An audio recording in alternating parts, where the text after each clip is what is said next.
Bonjour et bienvenue dans cette vidéo.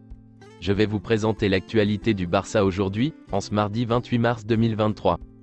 Si vous êtes nouveau sur la chaîne, ici je parle généralement de l'actualité du Barça. Donc n'hésite pas à t'abonner, et appuyer sur le bouton j'aime pour me soutenir. Merci, et commençons.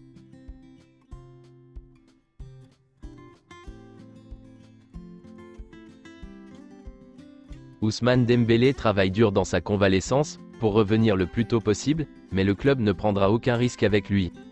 Ousmane Dembélé s'entraîne tous les jours, pour récupérer de sa blessure, même les jours de repos. Almani et Laporta se rendront en Pologne, pour assister à la première du documentaire de Lewandowski, qui aura lieu aujourd'hui. L'ancien directeur sportif du Barça, Ramon Plan, devrait quitter Retafe dans les prochains jours. Le Real Betis est une option pour son avenir, mais il y a d'autres possibilités. Ramon Plan est à l'origine de la signature de joueurs tels que Pedri et Ronald Araujo. Le Barça souhaite recruter un intérieur, un milieu défensif, un arrière droit, un arrière central, et un attaquant.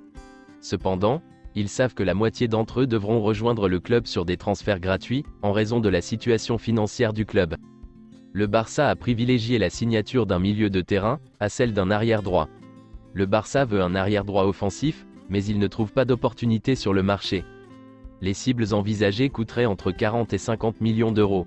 Koundé, Sergi Roberto et Araujo continueraient à couvrir ce poste.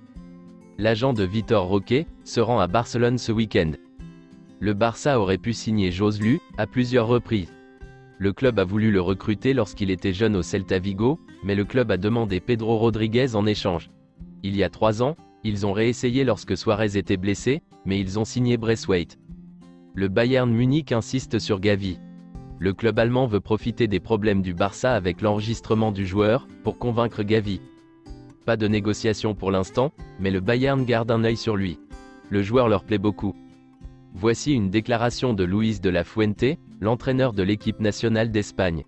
Je choisirais Gavi, plutôt qu'un autre type de joueur.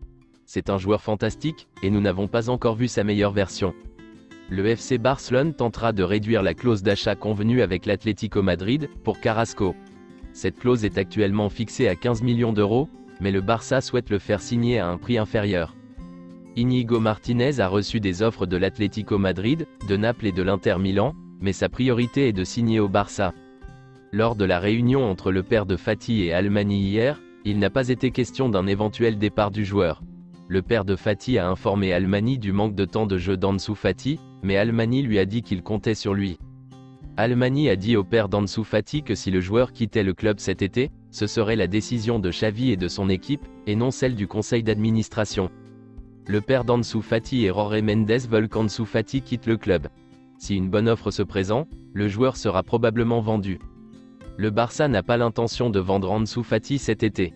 Le club en a fait part au père d'Ansu Fati. Le Barça ne mettra pas Ansu Fati sur le marché des transferts, mais si Jorge Mendes arrive avec une bonne offre, et que le joueur veut partir, il l'analysera. Bien que le père de Fati ait informé le club qu'il souhaitait rester à Barcelone. Si le club devait vendre des joueurs durant l'été, plusieurs joueurs auraient une longueur d'avance sur Fati, même si la valeur marchande de Fati est très élevée. Kun Agüero est devenu un médiateur, pour le retour de Messi au Barça. Le club devra trouver une solution économique pour le retour de l'Argentin. Les clubs de la MLS n'ont pas les moyens de payer le salaire de Messi. Cependant, plusieurs clubs de la Ligue ont décidé de payer son salaire ensemble. Dans ce cas, le joueur déciderait s'il joue pour Miami, Los Angeles ou un club de New York. À l'heure actuelle, la seule offre concrète de Messi pour la saison prochaine émane du PSG. Il n'a pas d'offre du Barça, de l'Arabie Saoudite ou de la MLS. Le joueur n'a pas non plus pris de décision définitive. L'opération visant à faire revenir Messi au Barça avance. Il est une véritable option pour l'été. Léo Messi est en communication constante avec Xavi, au sujet d'un éventuel retour. Le joueur a l'approbation de Xavi, de son staff et du vestiaire. Messi a demandé à son père, Jorge Messi, de rencontrer Laporta. Une réunion entre Laporta et Jorge Messi aura lieu dans les prochains jours. Messi a demandé plus de réunions entre le Barça et son entourage, pour voir s'il est possible qu'il revienne cet été. Si Messi a l'intention de revenir au Barça, il reviendra. Le club lui a envoyé un message clair. S'il accepte la situation économique du Barça, le club fera tout pour le recruter. Voici quelques déclarations à ce sujet. Pere Aragonès, président du gouvernement catalan. Beaucoup d'entre nous aimeraient que Léo Messi revienne à Barcelone. C'est compliqué financièrement, mais il est certain que cela ramènerait beaucoup de spectacles au Barça. Victor Font. Si Xavi veut Léo Messi, et c'était le cas il y a 2 ans, le club doit faire tout ce qui est en son pouvoir pour le faire revenir. Il semble que les deux parties commencent à se rapprocher à nouveau, mais l'aspect économique est le plus important. Papa Bayer, un youtubeur du Barça. La chose la plus surréaliste qui se soit produite aujourd'hui. Rodrigo Messi m'a demandé de prendre une photo de lui avec son fils, et m'a dit qu'il espérait qu'il reviendrait bientôt à Barcelone. J'ai failli pleurer. C'est tout pour aujourd'hui, et merci d'avoir suivi la vidéo. Mettez un j'aime si la vidéo vous a plu, et n'hésitez pas à vous abonner, pour ne pas manquer les prochaines vidéos. Merci et à bientôt.